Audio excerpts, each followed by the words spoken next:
Jadi ternyata filter itu diberikan hemoglobin, tetapi celakanya hemoglobin berasal dari darah yang diambil dari rumah potong hewan babi. Ketua Komisi Nasional Pengendalian Tembakau atau Komnas PT, Dr. Hakim Sarimuda Pohan mengungkapkan bahwa dalam filter rokok yang banyak digunakan di Indonesia terkandung bahan yang berasal dari darah babi. Hemoglobin atau protein darah babi digunakan dalam filter rokok untuk menyaring racun kimia agar tidak masuk ke dalam paru-paru perokok, kata Dr. Hakim saat menjadi pembicara dalam dialog bahaya merokok bagi kehidupan berbangsa di Balai Kota Banjarmasin, Kalimantan Selatan. Dr. Hakim juga meyakini bahwa filter yang digunakan untuk rokok yang beredar di Indonesia merupakan filter impor yang mengandung komponen dari darah babi. Menurutnya, semua itu diketahui setelah adanya pernyataan yang diungkapkan ahli dari Australia atau Profesor Kesehatan Masyarakat dari Universitas Sydney, Simon Chapman. Profesor Simon Chapman menyatakan itu merujuk pada penelitian di Belanda yang mengungkapkan bahwa 185 perusahaan berbeda menggunakan hemoglobin babi sebagai bahan pembuat filter rokok. Profesor di Australia memperingatkan kelompok agama tertentu terkait dugaan adanya kandungan sel darah babi pada filter rokok.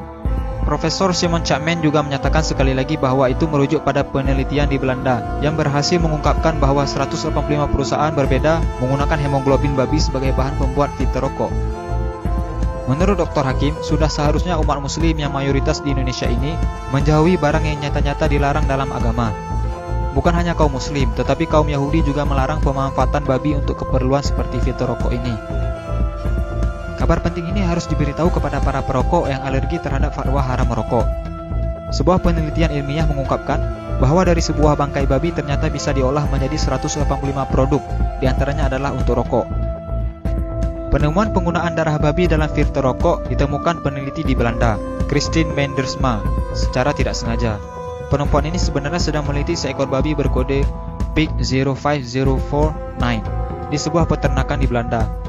Di laman pribadinya, Mendersma menyatakan telah meriset selama 3 tahun semua produk yang dihasilkan dari seekor babi tersebut. Hasil riset tersebut kemudian dibukukan, lengkap dengan grafik dan gambar produk, kemudian dipamerkan dalam sebuah pameran. Tujuannya sederhana, menunjukkan kepada orang lain bagaimana sebuah produk itu dibuat dan dibungkus dan dari mana dia berasal, sehingga orang bisa tahu. Untuk menunjukkan itu, Mendersma mendekati subjek ke satu ekor binatang yang di dalam hal ini adalah seekor babi bernama Pig 05049. Kita tidak berbicara hukum haram atau halal merokok, karena perdebatan halal atau haram merokok tidak pernah ada habisnya. Kami hanya menyampaikan informasi penting ini agar para perokok bisa berpikir lebih jauh tentang filter rokok yang menggunakan darah babi. Jangan lupa sukai Mozaik Karim lalu klik tombol ikuti, lalu klik sekali lagi tombol ikuti, lalu pilih lihat dahulu, agar kalian tidak ketinggalan video-video menarik lainnya setiap hari. Jangan lupa di-share juga video ini ya guys, agar teman-teman kalian tidak ketinggalan informasi penting ini. Terima kasih.